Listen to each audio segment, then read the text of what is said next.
Bismillah ar-Rahman ar-Rahim. Assalamu alaikum. Welcome back. The time is 12 after 8 o'clock, and we are now going to be joined by the General Industries Workers Union South Africa. Abeedah is standing by to talk to us about International Workers' Day. And what I like about this interview that has been set up, we're going to be taking a totally different angle on it. We are going to be looking at the solidarity from South African workers to the workers in Palestine who continue to fight against Israel's exploitation and oppression. And obviously, the General Giwusa go on to say that our struggle is interconnected. Aluta continua. Abeedah, assalamu alaikum. Welcome to the program. And thanks for having me. Lovely to have you and commend you guys for the stance you've taken this Workers' Day. Of course, it was celebrated yesterday, but it's too important an issue not to be talking about it today. We were blessed by management, to give us off yesterday. They realized the importance of Workers' Day. So obviously, we were not working yesterday to cover this very, very important issue. So do welcome to the program, and let's understand why Giwusa has aligned this very, very important day in solidarity with the Palestinian struggle. Yeah. Okay, so let me just start off that May Day has been commemorated or observed or celebrated for more than 100 years. Mm, And if you look back historically where May Day comes from, it's actually mm, where workers are demanding rights and demanding, an 8-hour day, which even in a South African context, we don't have.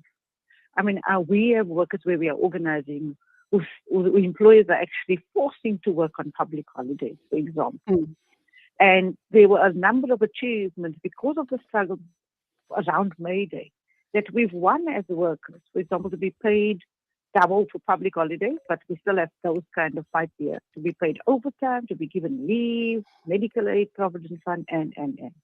But one of the other aspects of the May Day is the international solidarity with workers across the world. So whether mm, you work in the United States of America, or in South Africa, or in Zambia, or in Palestine, it's this international solidarity of workers because we are saying that our struggles are the same. We are fighting against imperialism, exploitation, and capitalism. And so there's that international solidarity. So irrespective of whether you speak Arabic or whether you speak Zulu or whether you speak Afrikaans, as a worker yourself, struggle is the same. So this is not a one-off for Giwusa in terms of specifically having a section where we are focusing on the international solidarity with Palestine as workers and on Workers' Day or May Day. Giwusa, we have been consistent in our solidarity and our support for the people of Palestine and their struggle and their noble struggle and the just struggle. But if we, for example, take into consideration that the Zionist state of Israel is claiming to be the only democracy in the Middle East, mhm, they so if you're an Israeli person, you're living in Israel, you probably have all those rights guaranteed as a worker. But those very same rights are not granted to Palestinian workers. I don't know if you've seen on social media yesterday, for example, there was a picture going around about how workers have to queue. And if you see how dehumanizing and degrading it is in that queues at the checkpoint from 3 a.m. to get to their job. mm. So So it's, there's, it's it's really a situation of slavery, outright modern yeah, day slavery. yeah.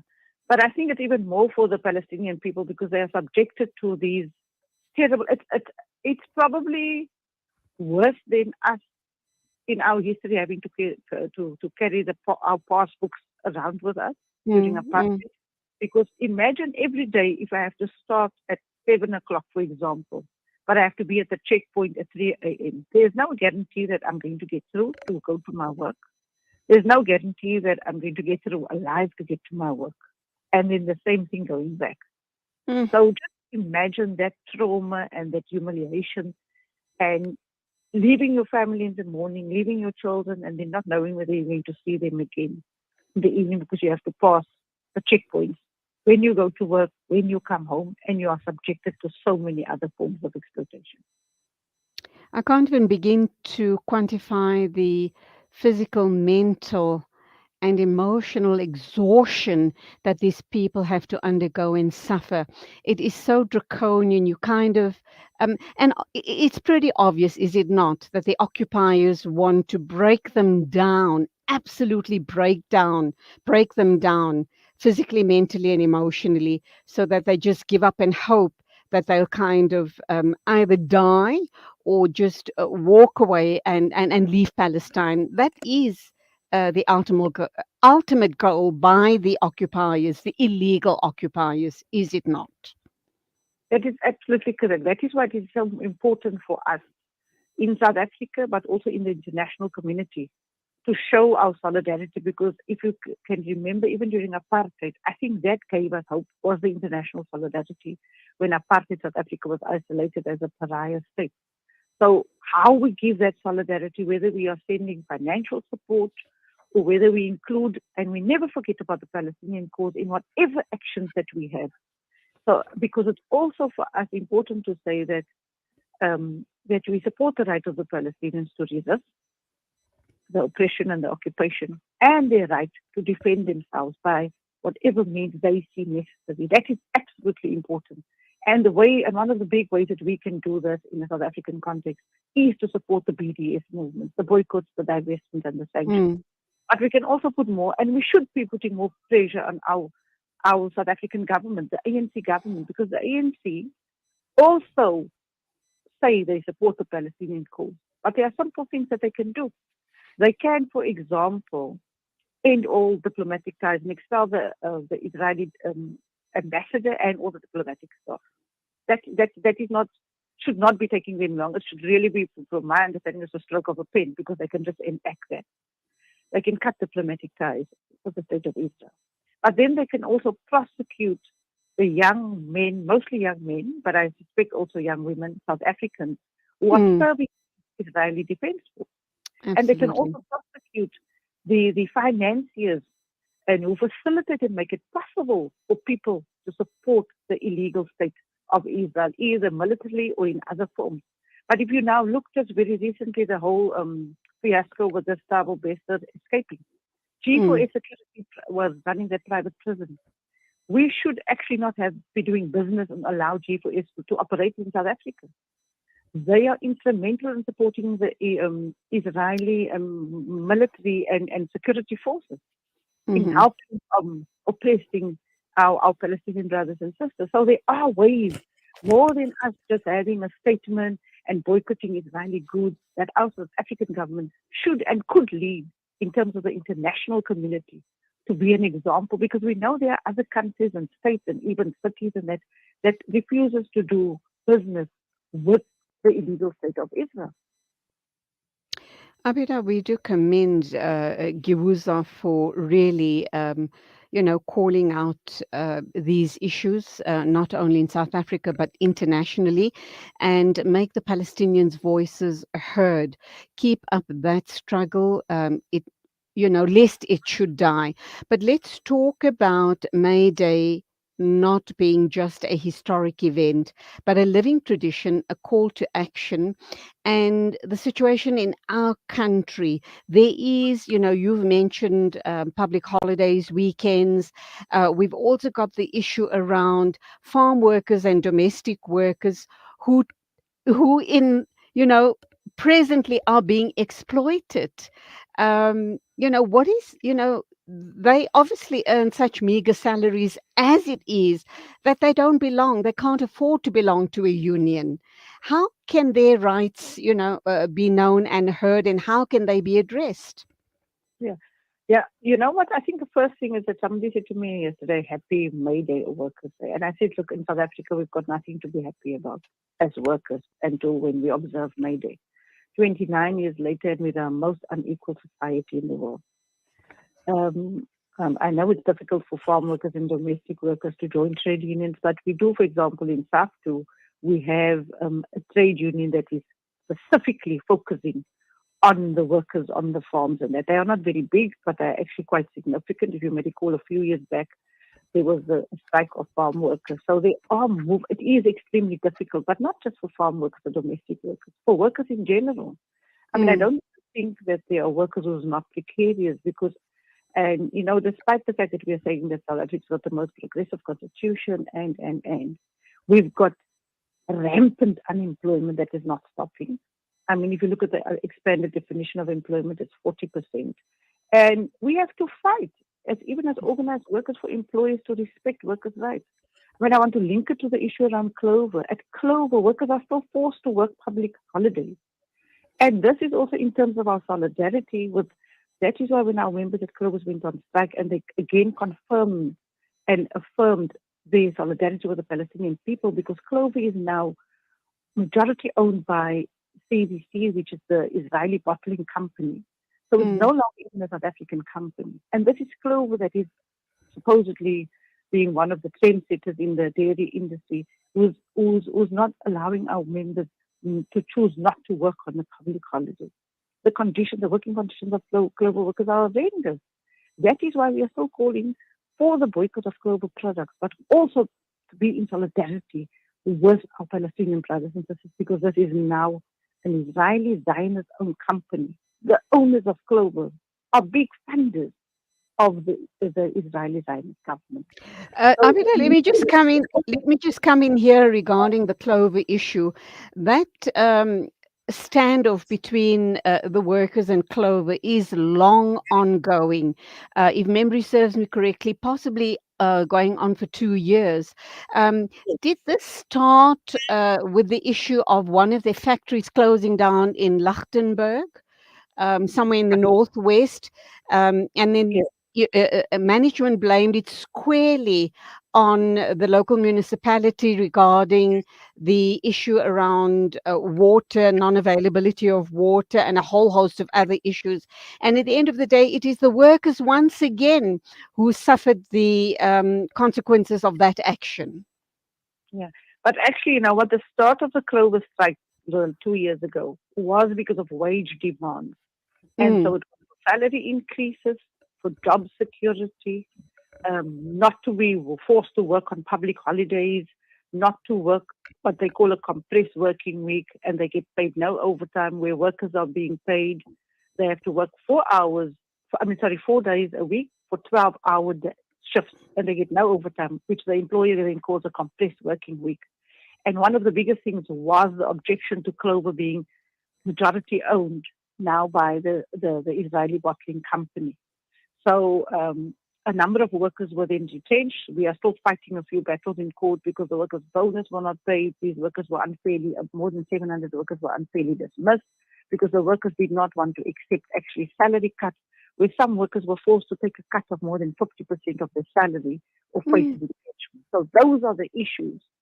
But part of this Israeli bottling company buying over Clover was the rationalization of Clover. So it's not just the Lichtenberg factory that was closed. And yes, we know they are using the issue about the municipality. That was not the case in Cape Town, but they closed two plants in Cape mm, mm. Town. They closed across the country. They have closed. So they've got now what we would call these mega factories and industries.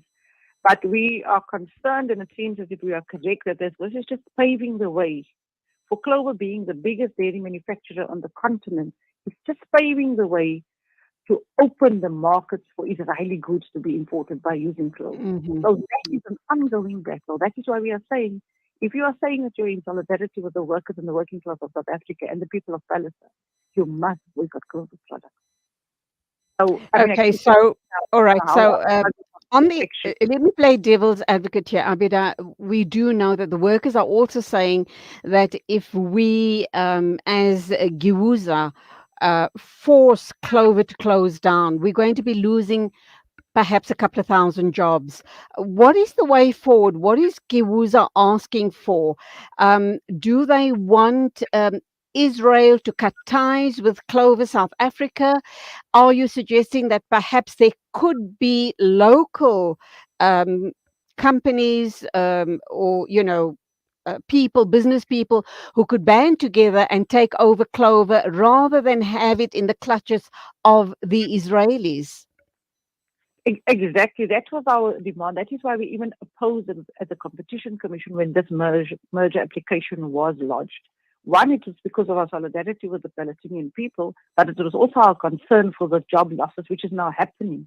So what Mm. we are saying and demanding is we're saying that the investment, the IDC, should be taking over Clover. Clover was a very successful and profitable country. And let it be run and controlled by the workers and the people of South Africa. We Why don't not? need extra Why not? Israeli money. Brilliant idea. Our Brilliant demand idea. is not being irresponsible to say Clover must just be closed and the workers must lose their jobs. We were saying, let this be owned by South Africans and let us create more jobs because that is possible. That is absolutely possible because there's no need for workers to be forced to work on a public holiday. I Mm, mean, mm. in South Africa, we are saying that we've got rampant unemployment, but yet we are forcing workers to work more than 40 hours a week. Why can we not look at a situation where workers can work 4 days a week and then there's more employment and another person can work 3 days a week without even cutting salary? Absolutely. Yeah, I was going to come to that. I was going to come to the, 3-day and 4-day work week, which lots of companies are suggesting. But having said that, we do know that that is doable. It is happening in other parts of in other parts of the world. But how are your talks progressing regarding the IDC taking taking over Clover? Do you think that that is a very, very strong possibility in the near future? I don't think so. Look, during the strike, we had meetings with a number of different government departments asking for intervention. We even approached, I think, the somebody in the office of the presidency, the Department of Labor, and Minister Ibrahim Batal. But I mean, like for me, the thing is that they were kind of just bringing us along and then kind, in a way, abandoned us, and that despite those that was our demands and saying these are our reasonable alternatives, I don't think it was really considered. So really, that is why I'm saying that to a large extent, the ANC and the ANC government is complicit in workers losing their jobs in South Africa, but also complicit in supporting in supporting the oppression of our people and our brothers and sisters in Palestine because of their actions and their attitude and their unwillingness to to consider or to even address our very, very legitimate and reasonable demands. Undoubtedly, hats off to Giwusa. Abeedah, I think you guys are really raising very pertinent and relevant issues that is burning us as South Africans. Going forward, we need to wrap up your very strong statement to workers, not only in South Africa, in Palestine, and the world over.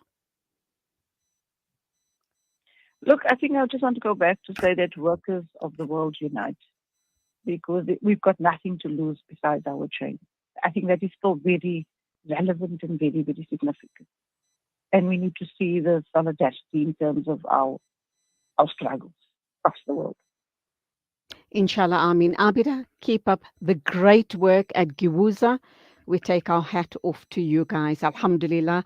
We need Giwusa and other such trade unions around to keep the workers' voices alive and very especially to keep the Palestinian struggle a front of mind the world over. So keep up the great work. Thank you for being on the show this morning. Lovely talking with you, That's why, Abida. okay, Assalamu alaikum to you. alaikum salam. That was Abeedah from Giwusa talking about May Day and the rights of Palestinian workers and, of course, workers the world over. 8:31 exactly, news and views right here on Salam Media with me, Julie Ali. In a minute or two, we're going to be joined by Abir Zayad, archaeologist based in Al Quds.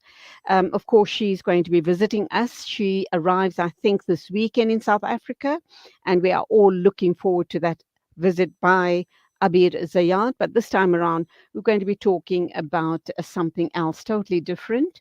We're going to ask her about, obviously, May Day in Palestine, and we're also going to be talking about the hunger striker, the Palestinian hunger striker Khader Adnan, who died in an Israeli prison. So please stay with us.